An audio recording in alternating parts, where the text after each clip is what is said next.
अनेक दिवस झालं पालकमंत्र्यांची माझी भेट झाली नव्हती.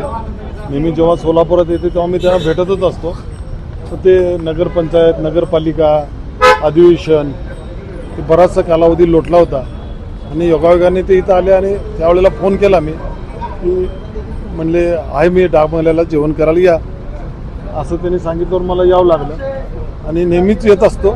पण निवडणुकीच्या काळामध्ये मध्ये आलो नव्हतो कारण का ते बिझी होते, त्यांचा शेड्यूल बिझी होता. त्या गडबडीत आपण कशाला भेटायचं, राजकीय उलटसुलट चर्चा व्हायला नको म्हणून मी त्यावेळेला टाळत होतो. आता कुठली निवडणूक नाही, एक 5 मिनिटांना आचारसंहिता चालू होती आणि त्यामुळं सहज आपलं भेटलं. नंतर निवडणूक आहे, पालकमंत्री असं म्हणतात की दिलीप माने यांचा प्रवेश सुभाष देशमुख ठरवतील असं पालकमंत्री. नाही, आमचा प्रवेशाचा विषयच नाही.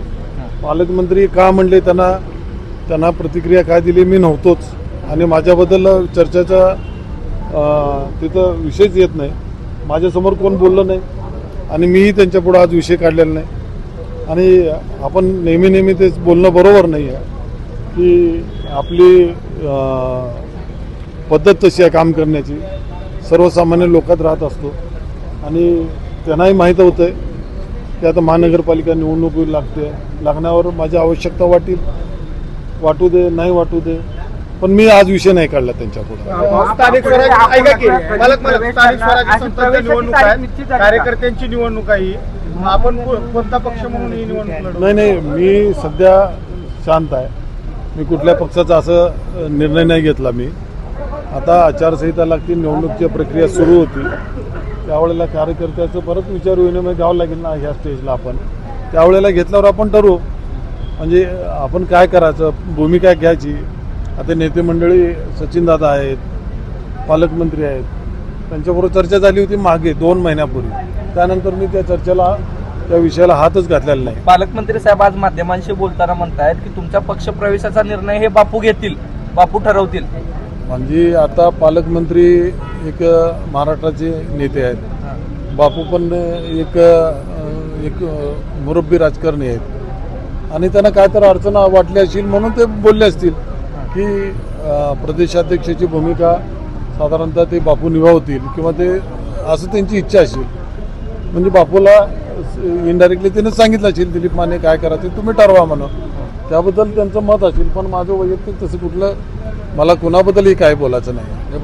फिक्स आहे की नाही कुठेतरी आपला प्रवेश निश्चित होता, मात्र त्याला कालावधी सुद्धा मोठा लागलेला आहे आणि महानगरपालिकेची पण निवडणूक झालेली आहे. काय दुसऱ्या पक्षाचा विचार होऊ शकतो का या गोष्टी? नाही, माझा दुसऱ्या पक्षात मी कुठं जाणार नाही. कुठं दुसऱ्या पक्षाचा माझ्या डोक्यात विचार पण नाही आहे. आणि महानगरपालिकेच्या आधी नगरपालिका आपल्या मतदारसंघामध्ये नगरपंचायत नव्हती. सोलापूर जिल्ह्यात नव्हती किंवा दक्षिण सोलापूर मतदारसंघात नव्हतं.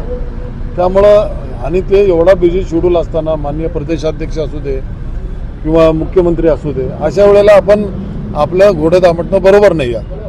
मग आज पालकमंत्री नागपूरवरून आले, मग मी सहज फोन केला आहे म्हणले रेस्ट हाऊसला या.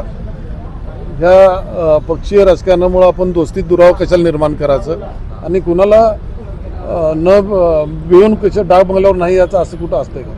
मी माझी भूमिका असते, मी पालकमंत्र्याशी माझी मैत्री आहे, सचिनदादाशी आमचे संबंध चांगले आहेत. त्यांना भेटणं आणि राजकीय दोन्ही गोष्टी वेगळ्या आहेत, त्यामुळं त्याचा काही विषय अजून झालेला नाही. म्हणजे इनडायरेक्टली तुमच्या पक्ष प्रवेशाला जे आहे त्या बापूंच्या समर्थकांनीच विरोध नोंदवलेला आणि आज त्याच बापूंकडे तुमच्या पक्ष प्रवेशाची धुरा दिलेली आहे.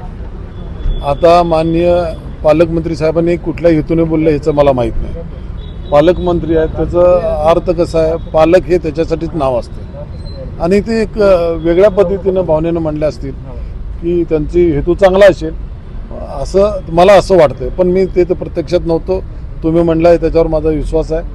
काय बोलले असतील ते पालकमंत्र्यांना मी काय विचारलेलं नाही. मी आता सध्या कुठल्याही पक्षात नाही आहे, सध्या स्थिर आहे मी. आता जसं निवडणूक लागते, आता आज आचारसंहिता निवडणूक प्रोग्राम कधी सुरू होते याची कुणाला कल्पना नाही. आता 4 वाजता कळेलच. त्यानंतर भूमिका ठरवली, मग त्यानंतर फॉर्म भरणे, विड्रॉल करणे, अनेक प्रोसेस आहेत ना. दिलीप मानेंचा स्वबळाचा नारा असेल असं नाही, स्वबळावर नाही, स्वबळावर वगैरे लढवणार नाही, पक्षावर लढवणार. कुठलं तरी एक चिन्ह माझ्यावर राहणार. धन्यवाद.